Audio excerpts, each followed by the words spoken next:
Hello students मु विश्वजीत स्वागत करुछि धमाकादार education channel को। आई होप स्टूडेंट समस्ते भलरे थिबो सुखरे थिबो तथा शांति रे थिबो। तो स्टूडेंट्स आज आम पिले माने तुमर जो प्लस टू इतिहास रही पिले माने तार गोटे क्षुद्र संक्षिप्त पिले माने विद्रोह बा तुम माने आंदोलन मध्य कहि परिबो हला पिले माने जा होछि पिले माने सांताल विद्रोह। तो पिले माने से सांताल विद्रोह विषय रे पिले माने आज पिले माने फुल डिटेल्स रे हमें आलोचना करिबा। जहा पिले माने तुमर आगामी आसुथिया पिले माने जो एग्जाम आसुची से एग्जाम गुडी करे तुम मानकु ए क्वेश्चन टी निश्चय देखिबा को मिलिबो। तो पिले माने चलो वीडियो को बेसी देरी न करी आरंभ करिबा।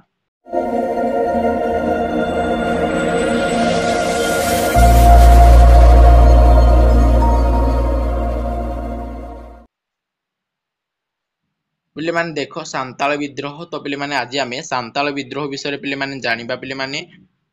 तो सांताल विद्रोह कौन पिले माने देखो प्रथम पिले माने उपक्रम जानि नियो सांताल विद्रोह कौन। भारत रे इंग्रेज शासनाधीन हेबा फल रे अनेक गुडी विद्रोह पिले माने हैंड राइटिंग हेला पिले माने हैंड रिटन नोट पिले माने हेला पिले माने ए नोट पिले माने मु देखिली मोर पूर्वर बहुत गोडी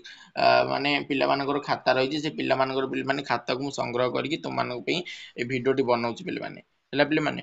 भारत रे इंग्रेज शासनाधीन हेबा फल रे अनेक गुडी पिले माने विद्रोहर सूत्रपात होइथिला। पिले माने सेथि मध्यरु 1857 मसिया रे पिले माने केउ विद्रोह होइथिला मु कहिबि नाही तुम माने कमेंट बॉक्स रे जदि के जानिचो कमेंट करियो पिले माने। तो 1857 मसिया पूर्व एक सांताल अधिवासी मानक द्वारा पिले माने नै एक विद्रोह सांताल अधिवासी जो माने थिले से मानकु नै पिले माने गोटे विद्रोहर सूत्रपात होइथिला जहा थिला पिले माने सांताल विद्रोह हेला पिले माने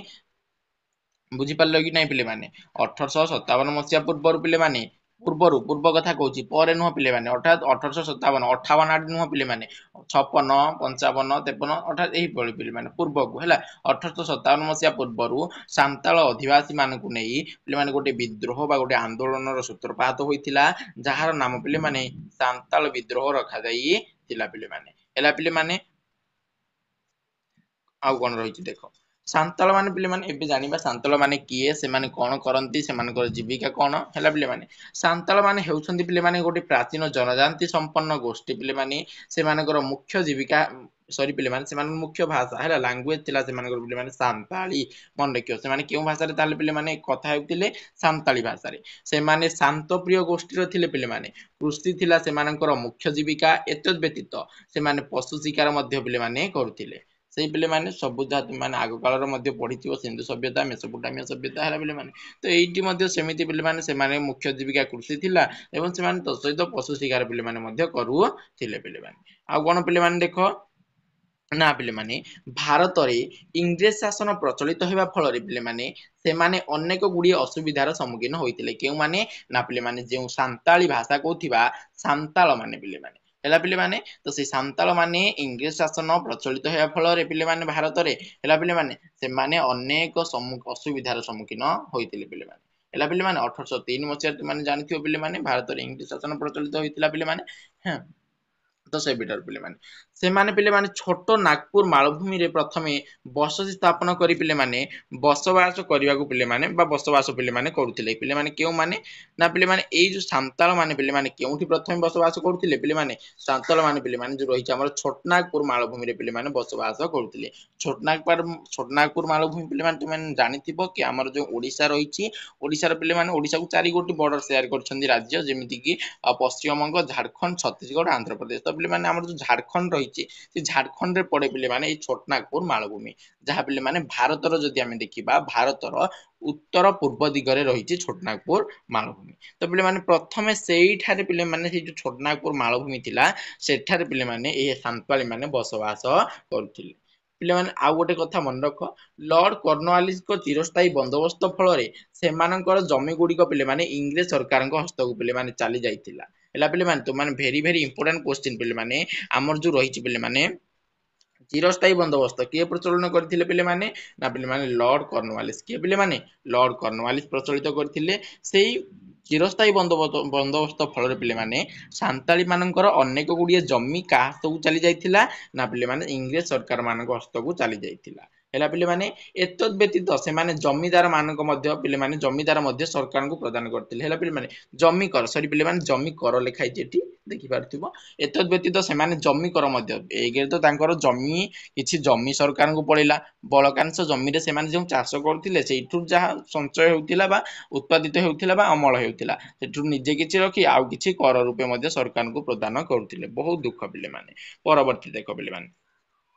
1832 ମସିହାରେ ଇଂରେଜ ସରକାର ସାନ୍ତାଳ ମାନଙ୍କୁ ଦାମିନ ଇ କୋହ ପିଲାମାନେ এই ଅଞ୍ଚଳଟି ମନେ ରଖିବ ପିଲାମାନେ ଦାମିନ ଇ କୋହ ପିଲାମାନେ ଏଇ ଯୋଉ ଅଞ୍ଚଳଟି ରହିଛି ପିଲାମାନେ ଏଇ ଅଞ୍ଚଳଟି ଇଂରେଜ ମାନେ 1832 ମସିହାରେ ପିଲାମାନେ ସେମାନଙ୍କୁ ଦାନ କରିଥିଲେ କେଉଁମାନଙ୍କୁ ନା ପିଲାମାନେ ତୁମେମାନେ କହିପାରିବ ସାନ୍ତାଳୀ ମାନଙ୍କୁ ତାହେଲେ ପିଲାମାନେ ଦାନ କରିବାର ଏମିତି କିଛି କାରଣ ନାହିଁ କି ତମେ ବସିଛ କି ତମକୁ ଆସିକି କିଏ ସେମିତି ପିଲାମାନେ 50 ଟଙ୍କା 100 ଟଙ୍କା ଦେଇଦେଲା କିଛି ଗୋଟେ ପିଲାମାନେ କାରଣ ଥିବ ପିଲାମାନେ ଏହି ଅଞ୍ଚଳଟି ପିଲାମାନେ ଏଇ ଯୋଉ ଦାମିନୀ କୋହ ଥିଲା ଏହି ଅଞ୍ଚଳଟି ଉତ୍ତରରେ ଗଙ୍ଗା ନଦୀ ଠାରୁ ଦାକ୍ଷିଣାତ୍ୟରେ ବ୍ରାହ୍ମଣୀ ନଦୀ ପର୍ଯ୍ୟନ୍ତ ପିଲାମାନେ ବିସ୍ତୃତ ଥିଲା ପିଲାମାନେ ଗଙ୍ଗା ନଦୀ ତୁମମାନେ ଜାଣିଥିବ ଗଙ୍ଗା ନଦୀ କେଉଁ ଦୁଇଟି ନଦୀର ମିଶ୍ରଣ ଫଳରେ ସୃଷ୍ଟି ହୋଇଛି ଅଳକାନନ୍ଦା ଏବଂ ଭାଗୀରଥୀର ମିଶ୍ରଣ ଫଳରେ ଆମର ଗଙ୍ଗା ନଦୀ ସୃଷ୍ଟି କେଉଁଠି ପିଲାମାନେ ସେମାନେ ମିଶ୍ରଣ ହେଉଛନ୍ତି ନା ଦେବପ୍ରୟାଗରେ ହେଲା ପିଲାମାନେ ଦେବପ୍ରୟାଗରେ ଗଙ୍ଗା ସରି ପିଲାମାନେ ଅଳକାନନ୍ଦା ଏବଂ ଭାଗୀରଥୀର ମିଶ୍ରଣ ଫଳରେ ଆମର ଗଙ୍ଗା ନଦୀ ସୃଷ୍ଟି ହୁଏ ଯେଉଁ ଗଙ୍ଗା ନଦୀ କି ଶେଷରେ ବାଂଲାଦେଶ ଦେଇ କୋଉଠି ପଡୁଛି ବଙ୍ଗୋପସାଗରରେ ପଡୁଛି ଏବଂ ଗଙ୍ଗା ନଦୀ ଏବଂ ବ୍ରହ୍ମପୁତ୍ର ନଦୀର ମିଳନ ସ୍ଥଳରେ ପିଲାମାନେ ଯୋଉ ଆମର କଣ ମେଘନା ନଦୀ ସୃଷ୍ଟି ହଉଛି ମେଘନା ନଦୀ ପରବର୍ତ୍ତୀ ସମୟରେ କିଛି ବାଟ ବହିଯିବା ପରେ ଆମର ଯୋଉ ପିଲାମାନେ ରହିଛି ବିରାଟ ପିଲାମାନେ ତ୍ରିକୋଣ ଭୂମି ପିଲାମାନେ ଡେଲ୍ଟା ସୁନ୍ଦର ବନ ସୃଷ୍ଟି ହୋଇଥାଏ ପିଲାମାନେ ସମସ୍ତେ ଭୂଗୋଳ ପଢୁଥିବ ସମସ୍ତେ ଜାଣିଥିବ ପିଲାମାନେ ହେଲା ଆଉ କଣ ଉତ୍ତରରେ ପିଲାମାନେ ସେ ଯୋଉ ଦାମିନୀ କୋହ ଅଞ୍ଚଳଟି ଥିଲା ତାହା ଉତ୍ତରରେ ଗଙ୍ଗା ନଦୀ ଠାରୁ ଦକ୍ଷିଣରେ ବ୍ରାହ୍ମଣୀ ନଦୀ ପିଲାମାନେ ବ୍ରାହ୍ମଣୀ ନଦୀ ଓଡିଶାର ଅନ୍ୟ ଏକ ମୁଖ୍ୟ ନଦୀ ମୁଁ ଯଦି କହିବି ମହାନଦୀ ପରେ ଓଡିଶାର ମୁଖ୍ୟ ନଦୀ କିଏ ଅଛି ନା ବ୍ରାହ୍ମଣୀ ଯାହାର ଲମ୍ବ ପିଲାମାନେ କେତେ ପିଲାମାନେ 799 ପିଲାମାନେ ଅର୍ଥାତ 799 କିଲୋମିଟର ପିଲାମାନେ ହେଲା ମୁଖ୍ୟତଃ ପିଲାମାନେ ରାଉରକେଲାରେ ଏଇ ବ୍ରାହ୍ମଣୀ ନଦୀ ବିକ୍ଷିପ୍ତ ଭାବରେ ପିଲାମାନେ ପଡି ରହିଛି ବା ପ୍ରବାହିତ ହେଉଛି ହେଲା ପିଲାମାନେ ତ ସେଇ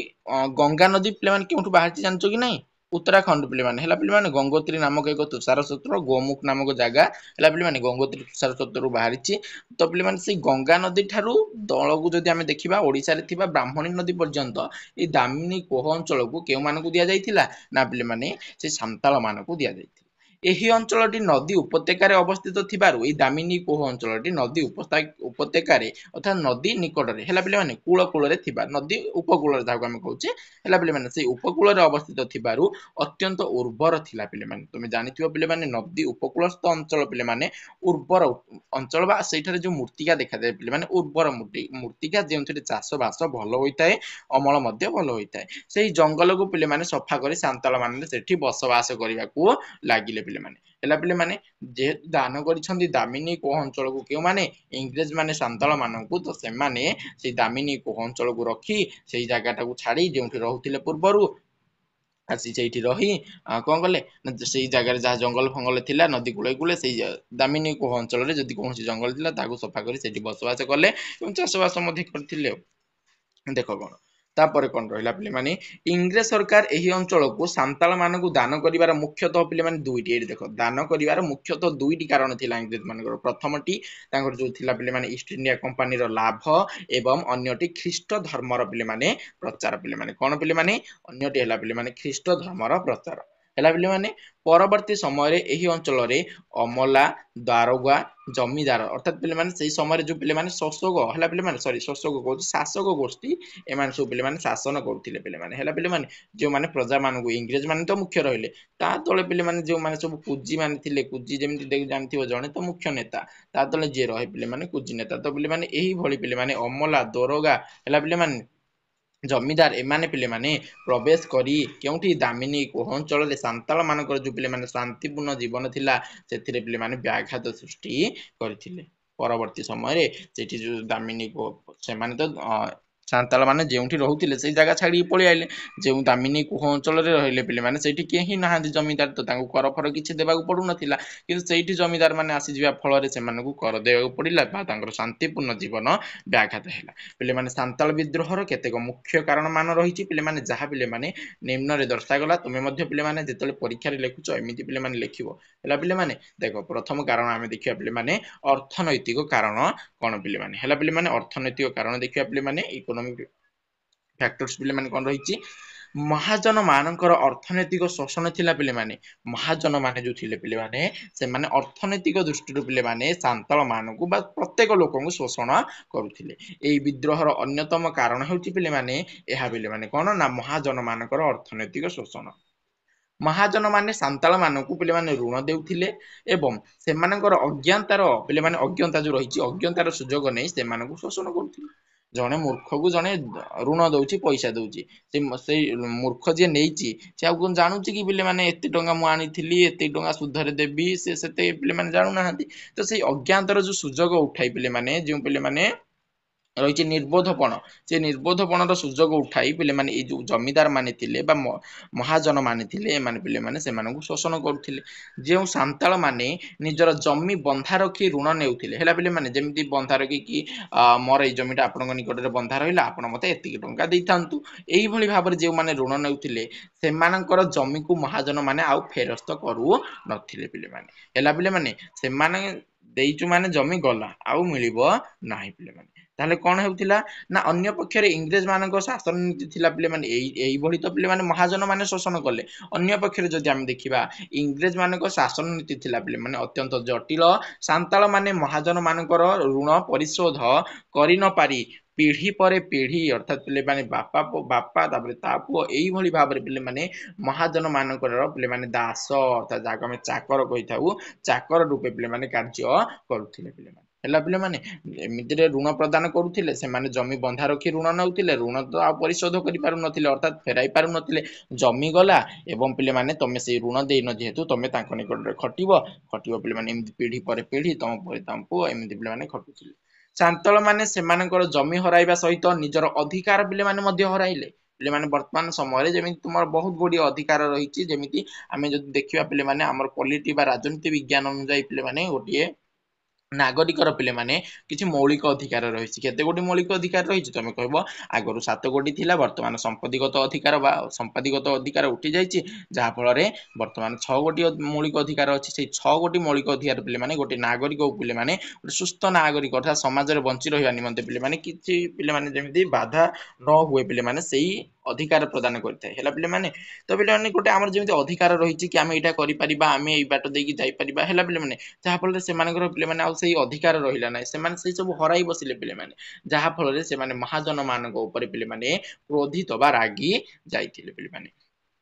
ତାପରେ ଦେଖ ପିଲାମାନେ ନୀଳ ରୋପଣକାରୀ ମାନେ ସାନ୍ତାଳ ମାନଙ୍କୁ ପିଲାମାନେ ନୀଳ ଏକ ପ୍ରକାର ଚାଷ ପିଲାମାନେ ହେଲା ନୀଳ ରୋପଣକାରୀ ମାନେ ସାନ୍ତାଳ ମାନଙ୍କୁ ସେମାନଙ୍କ ଜମିରେ ନୀଳ ଚାଷ କରିବା ପାଇଁ ପିଲାମାନେ ବାଧ୍ୟ କରୁଥିଲେ ହେଲା ପିଲାମାନେ କିଛି ନୀଳ ରୋପଣକାରୀ ମାନେ ଥିଲେ ଯେଉଁମାନେ ନୀଳ ଗଛ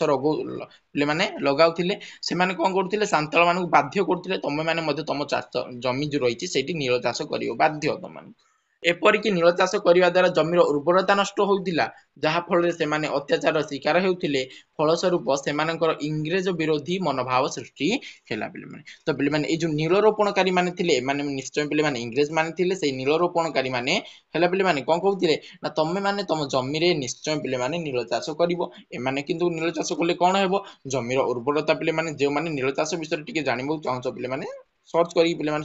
ଆମର ରହିଛି ପିଲାମାନେ ଇଣ୍ଟରନେଟ ମାଧ୍ୟମରେ ତୁମେ ଏଇ ରିସୋର୍ସ ପାଇପାରିବ ପିଲାମାନେ ହେଲା ପିଲାମାନେ ସୋର୍ସ ଅଛି ଇଣ୍ଟରନେଟ ପିଲାମାନେ ତୁମେ ସେଇଠୁ ପାଇପାରିବ। ନହେଲେ ପିଲାମାନେ ଆମର ଯୋଉ 10ମ କ୍ଲାସ ରହୁଛି ହିଷ୍ଟ୍ରି ବହିରେ ମଧ୍ୟ ଅଛି ପିଲାମାନେ ପ୍ରଥମ ବିଷୟରେ ପିଲାମାନେ ଯେଉଁଠି ଚମ୍ପାରନ ଆନ୍ଦୋଳନରେ ପିଲାମାନେ ରହିଛି ତୁମମାନେ ପଢିପାରିବ ମଧ୍ୟ ସେଠି କିଛି ନୀଳ ଚାଷ ବିଷୟରେ ଦେଇଛି ଯେମିତିକି 3 ଭାଗ ଭୂମିରେ ନୀଳ ଚାଷ ନ କରିବା ଦ୍ୱାରା ତୁମମାନଙ୍କୁ ମଧ୍ୟ ପିଲାମାନେ ମାନେ ସେଠି ଯୋଉ ଥିଲା କଣ ହେଉଥିଲା ପିଲାମାନେ ସେମାନେ ମଧ୍ୟ ଇଂରେଜ ମାନଙ୍କର ଅତ୍ୟାଚାରର ଶିକାର ହେଉଥିଲେ। ତ ପିଲାମାନେ ନୀଳ ଚାଷ ହେଉଛି ଗୋଟେ ଏମିତି ପ୍ରକାର ଚାଷ ଯାହାକୁ ଜମିରେ ଚାଷ କରିବା ଦ୍ୱାରା ଏମାନଙ୍କର ଏଠି ଯେମିତି ଲେଖାଗଲା ଉର୍ବରତା ନଷ୍ଟ ହେଉଥିଲା ତେଣୁ ଏମାନେ ଚାଷ କରିବାକୁ କେହି ରାଜି ହେଉନଥିଲେ ଯାହା ଫଳରେ ଅତ୍ୟାଚାରର ଶିକାର ହେଉଥିଲେ ଫଳସ୍ୱରୂପ ଏମାନଙ୍କର ମଧ୍ୟ ଇଂରେଜୀ ମନୋଭାବ ବା ଇଂରେଜ ମାନଙ୍କ ବିରୋଧୀ ମନୋଭାବ ସୃଷ୍ଟି ହେଲା। ତ ପିଲାମାନେ ଏହା ଥିଲା ଅର୍ଥନୈତିକ କାରଣ। ଏବେ ଦେଖିବା ପିଲାମାନେ ପ୍ରଶାସନିକ କାରଣ କଣ ରହିଛି ପିଲାମାନେ ହେଲା ପିଲାମାନେ ଦେଖ ଇଂରେଜ ମାନଙ୍କ ଶାସନ ନୀତି ଥିଲା ପିଲାମାନେ ଅତ୍ୟନ୍ତ ଜଟିଳ ବା କଠୋର ପିଲାମାନେ ହେଲା ପିଲାମାନେ ଯାହା ସାଧାରଣ ସାନ୍ତାଳ ମାନଙ୍କ ବିଚାରର ପିଲାମାନେ ବାହାରେ ପିଲାମାନେ ମାନେ ଶାସନ ନୀତି ପିଲାମାନେ ଏଇଭଳି ଥିଲା ତୁମାନେ ଚିନ୍ତା ମଧ୍ୟ କରିପାରିବ ନାହିଁ ଯାହା ଫଳରେ ସେମାନଙ୍କୁ କୁହାଗଲା ବିଚାରର ବାହାରେ ପିଲାମାନେ ଏହାର ସୁଯୋଗ ନେଇ ଅମଲା ଦାରୋଗା ରାଜ କର୍ମଚାରୀ ଇତ୍ୟାଦି ପିଲାମାନେ ସାନ୍ତାଳ ମାନଙ୍କୁ ଶୋଷଣ କରିବାରେ କୌଣସି ସୁଯୋଗ ବି ଛାଡୁ ନଥିଲେ। ସୁଯୋଗ ଆସିଛି ମାନେ ସୁଯୋଗର ଫାଇଦା ନିଶ୍ଚୟ ସେମାନେ ଉଠାଉଥିଲେ। ଏଇମାନେ ଯେଉଁ ଥିଲେ ପିଲାମାନେ ଅମଲା ଦାରୋଗା ହେଲା ପିଲାମାନେ ଶୋଷଣ କରିବାକୁ ପିଲାମାନେ ପଛାଉ ନଥିଲେ। ପିଲାମାନେ ଯଦି ଶୋଷଣ କରିବାର ଅଛି ଇଂରେଜ ମାନଙ୍କୁ ଶୋଷଣ କରୁନ, ନିଜ ଲୋକମାନଙ୍କୁ ଶୋଷଣ କରୁଛନ୍ତି ହେଲା ପିଲାମାନେ। ତାପରେ ଦେଖ ଇଂରେଜ ସରକାର ସାନ୍ତାଳ ଅଞ୍ଚଳରେ ରେଳପଥ ନିର୍ମାଣର ଉଦ୍ୟମ ଆରମ୍ଭ କରିଥିଲେ ପିଲାମାନେ। ୟା ପରେ ଆଉ ଗୋଟେ ହେଲା ପିଲାମାନେ ଯଦି ହିଷ୍ଟ୍ରି ପିଲାମାନେ ମନେ ରଖିବାକୁ ଚାହୁଁଛ ସିକ୍ୱେନ୍ସରେ ମନେ ରଖିବ କାପରେ କେଉଁ ଘଟଣା ହେଇଛି। ଯେମିତି ଏଇଠି ପିଲାମାନେ ଗଲା ତାପରେ ଏଇ ଘଟଣାଟା ଗଲା ତାପରେ ପିଲାମାନେ ଦେଖ ରେଳ ନିର୍ମାଣ କଥା ଉଠିଲାଣି। ଇଂରେଜ ସରକାର ସାନ୍ତାଳ ଅଞ୍ଚଳରେ ରେଳପଥ ନିର୍ମାଣ ଉଦ୍ୟମ ଆରମ୍ଭ କରିଥିଲେ। ଏପରିକି ରେଳ ବିଭାଗର କର୍ମଚାରୀ ମାନେ ସାନ୍ତାଳ ଅଧିବାସୀ ମାନଙ୍କୁ ହେୟଗାନ କରି ସେମାନଙ୍କର ମହିଳା ମାନଙ୍କ ଉପରେ ପିଲାମାନେ କୁଦୃଷ୍ଟି ପକାଉଥିଲେ। ପିଲାମାନେ କେଡେ ପିଲାମାନେ ଏତା ଲୋକ ଗୁଡା ଥିଲେ ତୁମମାନେ ଭାବି ପାରୁଥିବ ହେଲା ପିଲାମାନେ। ଯେଉଁମାନେ କି ସାନ୍ତାଳ ଅଧିବାସୀ ମାନଙ୍କୁ ପିଲାମାନେ ହେୟଗାନ ଅର୍ଥାତ୍ ତୁଚ୍ଛ ମନେ କରୁଥିଲେ, ଏମାନେ କିଛି ଜାଣିନାହାନ୍ତି, ଏମାନେ ମୂର୍ଖ ଅଟନ୍ତି ହେଲା ପିଲାମାନେ। ଏଇଭଳି ମନୋଭାବ ମନେ କରୁଥିଲେ କେଉଁମାନେ ନା ଇଂରେଜ ମାନେ ସାନ୍ତାଳ ମାନଙ୍କୁ। ଏବଂ ପିଲାମାନେ ସେମାନଙ୍କର ମହିଳା ମାନଙ୍କ ଉପରେ ମଧ୍ୟ କୁଦୃଷ୍ଟି ପକାଉଥିଲେ, ଯାହା ସାନ୍ତାଳ ମାନଙ୍କର ସ୍ୱାଭିମାନ ଉପରେ ପିଲାମାନେ ଆଘାତ କରୁଥିଲା ହେଲା ପିଲାମାନେ। ସମସ୍ତଙ୍କର ପିଲାମାନେ ଗୋଟେ ନିଜସ୍ୱ ସ୍ୱାଭିମାନ ରହିଛି ହେଲା ପିଲାମାନେ, ଯାହା ସେମାନଙ୍କର ସ୍ୱାଭିମାନକୁ ମଧ୍ୟ ଆଘାତ କରୁଥିଲା। ପରବର୍ତ୍ତୀ ସମୟରେ 1855 ମସିହାରେ ଏହି ବିଦ୍ରୋହର ସୂତ୍ରପାତ ହୋଇଥିଲା ସାନ୍ତାଳୀ ବିଦ୍ରୋହ ପିଲାମାନେ ହେଲା ପିଲାମାନେ। ସାନ୍ତାଳୀ ବିଦ୍ରୋହ କେତେ ମସିହାରେ 1855 ମସିହାରେ ପିଲାମାନେ ସୂତ୍ରପାତ ହୋଇଥିଲା ହେଲା ପିଲାମାନେ। 1800 କହିଥିଲି 1857 ମସିହାର ପୂର୍ବରୁ ହେଲା ପିଲାମାନେ। 57 ପୂର୍ବ କିଏ 56 ସେମିତି ହେଇକି 55 ପିଲାମାନେ ହେଲା। ଯେ ଦୁଇ ସାନ୍ତାଳ ବୀର କାହ୍ନୁ ଓ ସିଧୁ ଏହି ବିଦ୍ରୋହର ପିଲାମାନେ ନେତୃତ୍ୱ ନେଇଥିଲେ ପିଲାମାନେ ହେଲା ପିଲାମାନେ। ଦୁଇ ଭ୍ରାତା ବୋଧେ ପିଲାମାନେ ହେଲା, ଦୁଇ ଭ୍ରାତା ମଧ୍ୟ ଏମାନେ କାହ୍ନୁ ଏବଂ ସିନ୍ଧୁ। ବହୁତ ଇମ୍ପୋର୍ଟାଣ୍ଟ କ୍ୱେଶ୍ଚିନ୍ ପିଲାମାନେ, ବହୁତ ବଡ ବଡ ଏକ୍ସାମ ରେ ମଧ୍ୟ ପଚାରିଛି। ସାନ୍ତାଳ ବିଦ୍ରୋହର ନେତୃତ୍ୱ ନେଇଥିବା ଦୁଇ ଜଣ ବ୍ୟକ୍ତିଙ୍କ ନାମ କୁହ, କାହ୍ନୁ ଆଉ ସିଧୁ ପିଲାମାନେ ହେଲା ପିଲାମାନେ। 1855 ମସିହା ଜୁନ 30 ତାରିଖରେ 10,000 ସାନ୍ତାଳୀବାସୀ ଏକତ୍ର ହୋଇ ଜମିଦାର ଅମଲା ଇତ୍ୟାଦିଙ୍କୁ ପିଲାମାନେ କଣ କରିଥିଲେ ଦେଖ ପିଲାମାନେ କଣ କରିଥିଲେ ନା ପିଲାମାନେ ବିତାଡ଼ିତ କରିବା ପାଇଁ ପ୍ରତିଜ୍ଞା ମଧ୍ୟ କରିଥିଲେ ପିଲାମାନେ। 1855 ପିଲାମାନେ ଜୁନ 30 ରେ ଏଇ ଯୋଉ ପିଲାମାନେ 10,000 ସାନ୍ତାଳବାସୀ ଏକତ୍ର ହୋଇ କଣ କରିଥିଲେ ନା ପିଲାମାନେ ଏଇ ଯୋଉ ଅମଲା ଦରୋଗା ଜମିଦାର ମାନଙ୍କୁ ବିତାଡ଼ିତ କରିବା ପାଇଁ ପିଲାମାନେ ଏକତ୍ର ହୋଇଥିଲେ ବା ପ୍ରତିଜ୍ଞାବଦ୍ଧ ହୋଇଥିଲେ। ଯାହା ଫଳରେ ପିଲାମାନେ ଏହି ସାନ୍ତାଳ ବିଦ୍ରୋହର ସୂତ୍ରପାତ ହୋଇଥିଲା ଏବଂ ବିଦ୍ରୋହର ଭୟାବହତାକୁ ଦେଖି ଅମଲା ଦରୋଗା ମହାଜନ ଇତ୍ୟାଦି ସବୁ ପିଲାମାନେ ଚାଲି ଯାଇଥିଲେ ପିଲାମାନେ ହେଲା ପିଲାମାନେ, ଡରି ସବୁ ପଳାଇ ଯାଇଥିଲେ। ଏହି ବିଦ୍ରୋହ ସରକାର ଉତ୍ତିଷ୍ଠ ହୋଇପଡ଼ି ବିଦ୍ରୋହର ଦମନ ପାଇଁ ସେ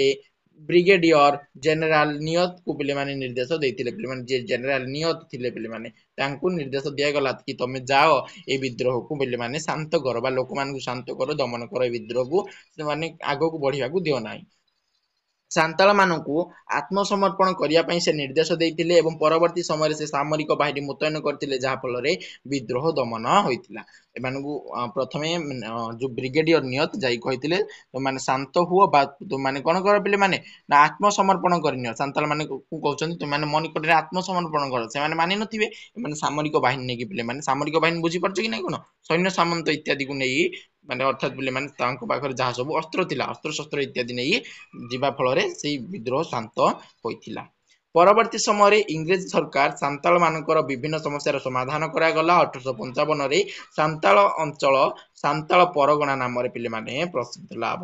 ହୋଇଥିଲା ପିଲାମାନେ ହେଲା ପିଲାମାନେ। ତ ପିଲାମାନେ ଏହା ଥିଲା ପିଲାମାନେ ସାନ୍ତାଳ ବିଦ୍ରୋହର ପିଲାମାନେ କିଛିଟା କଥା, ଯାହା ମୁଁ ଆଶା କରୁଛି ତୁମମାନଙ୍କୁ ନିଶ୍ଚୟ ପିଲାମାନେ ଭଲ ଲାଗିଥିବ ହେଲା ପିଲାମାନେ। ତ ପିଲାମାନେ ଏଇ ଯୋଉ ପିଡିଏଫ ଟି ରହିଛି ପିଲାମାନେ, ଏଇ ପିଡିଏଫ ଟି ପିଲାମାନେ ଯେଉଁମାନେ ନୋଟ କରିବାକୁ ଚାହୁଁଛ ନିଜ ଖାତାରେ, ମୁଁ ପିଲାମାନେ ଆମ ଟେଲିଗ୍ରାମ ଚ୍ୟାନେଲରେ ଛାଡ଼ିଦେବି, ପିଲାମାନେ ଦେଖିପାରୁଥିବ ସ୍କ୍ରିନରେ ଯେଉଁ ଶୋ ହଉଛି ଏହା ହେଉଛି ଆମର ଟେଲିଗ୍ରାମ ଚ୍ୟାନେଲ ହେଲା ପିଲାମାନେ। ତ ସମସ୍ତେ ପିଲାମାନେ ଟେଲିଗ୍ରାମ ଚ୍ୟାନେଲରେ ଜଏନ୍ କରିବ, ଯାହାର ଲିଙ୍କ ପିଲାମାନେ ଆମର ତଳେ ଡିସ୍କ୍ରିପସନ ବକ୍ସରେ ରହିଛି ପିଲାମାନେ। ତ ପିଲାମାନେ ଭିଡ଼ିଓଟି ଭଲ ଲାଗିଥିଲେ ଭିଡ଼ିଓକୁ ନିଶ୍ଚୟ ପିଲାମାନେ ଗୋଟେ ଛୋଟିଆ ଲାଇକଟେ କରିବ ଏବଂ ଚ୍ୟାନେଲକୁ ସବସ୍କ୍ରାଇବ କରିବାକୁ ଜମା ବି ଭୁଲିବ ନାହିଁ। ଆଜି ପାଇଁ ଏତିକି ପିଲାମାନେ, ଜୟ ହିନ୍ଦ।